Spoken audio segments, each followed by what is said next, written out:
Assalamualaikum warahmatullahi wabarakatuh. Perkenalkan, saya Artika Tiara Gustiani dengan NIM 10011282823280034, kelas IKMA, mata kuliah ergonomi dengan dosen pengampu mata kuliah, Ibu Desaila Andarini SKM MSc. Baiklah, saya akan memaparkan hasil resume saya dari video YouTube terkait ergonomi dan mekanika tubuh. Nah, mungkin langsung saja terkait dengan judul tadi. Apa sih ergonomi? Mengapa penting untuk kita mengetahui siapa sih yang beresiko? Nah, jadi langsung saja ke pembahasannya. Ergonomi sebenarnya berasal dari dua kata Yunani, yaitu ergun yang berarti kerja dan neomi yang berarti hukum alam. Jadi, ergonomi secara umum ini adalah ilmu yang berupaya menyesuaikan pekerjaan atau kondisi kerja agar sesuai dengan pekerjaan. Nah, beberapa statistik menarik mengenai cedera. Menurut Biro Statistik Tenaga Kerja, karyawan di fasilitas perawat dan perawat pribadi menderita lebih dari 200.000 cedera dan penyakit akibat kerja setiap tahunnya. Pekerja di fasilitas perawatan jangka panjang 2 kali lebih mungkin mengalami cedera saat bekerja dan lebih dari setengah cedera tersebut melibatkan cedera punggung akibat kerja. Sekitar 80% dari populasi akan mengalami satu atau lebih nyeri punggung yang cukup parah sehingga menghalangi mereka melakukan aktivitas setidaknya 1 kali seumur hidup mereka. Nah, cedera saat bekerja ini tidak sebanding dengan resikonya. Oleh karena itu, pentingnya pengetahuan mengenai mekanika dasar tubuh.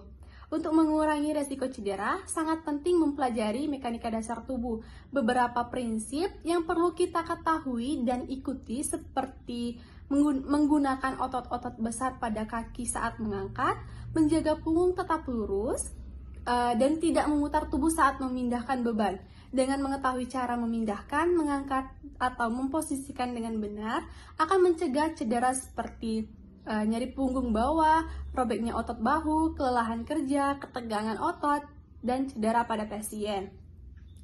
Perlu diingat juga bahwa sangat penting menghindari membungkuk untuk bergerak ke depan dengan aman.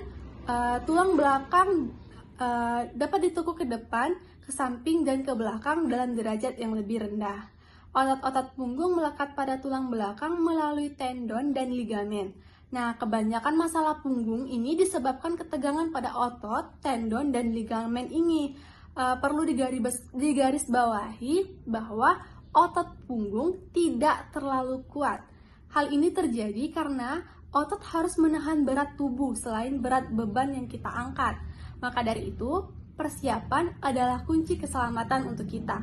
Persiapan dapat dimulai dari menilai situasi, jangan terburu-buru dalam mengerjakan suatu tugas, dan pertimbangkan kemampuan dan keterbatasan kita.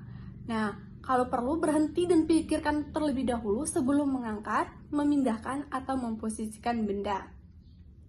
Nah, kalau misalnya kita ragu, selalu minta bantuan ke orang lain atau gunakan perangkat bantu seperti kursi mandi yang dapat dipasang di atas toilet.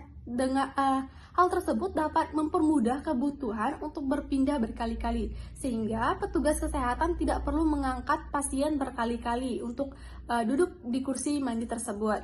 Nah, selanjutnya peninggi dudukan toilet. Nah, guna peninggi dudukan toilet ini untuk menyamakan tinggi kursi roda dan dudukan toilet sehingga terjadi pemindahan secara lateral daripada pengangkatan.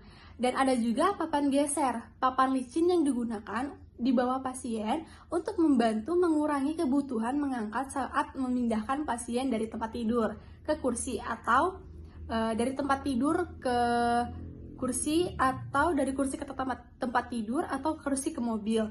Pasien digeser alih-alih diangkat.